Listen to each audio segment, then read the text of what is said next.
ప్రస్తుతం మనం పుస్తకాల్లో చదువుకుంటున్న మ్యాగ్నెటిక్ లివిటేషన్ అనే టెక్నాలజీని ఆ రోజుల్లోనే మన భారతీయ శిల్ప నిపుణులు ఉపయోగించి ప్రపంచం దృష్టిని మన భారతదేశం వైపు తిప్పుకునేలా చేశారు.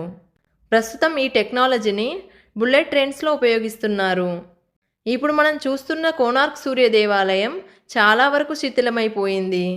200 అడుగుల ఎత్తులో ఉండే ఈ దేవాలయాన్ని ఈ రోజు మనం చూడలేకపోవడం చాలా దురదృష్టకరం.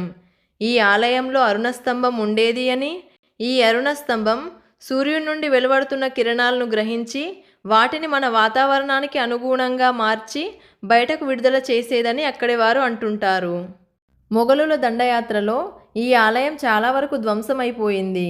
ఆ దుష్టుల నుండి ఈ దేవాలయాన్ని కాపాడడం కోసం ఆ కాలంలో కొంతమంది భక్తులు ఎంతో శక్తివంతమైన సూర్యదేవుని విగ్రహాన్ని మరియు ఈ అరుణ స్తంభాన్ని పూరి పట్టణానికి తరలించారని చెబుతూ ఉంటారు.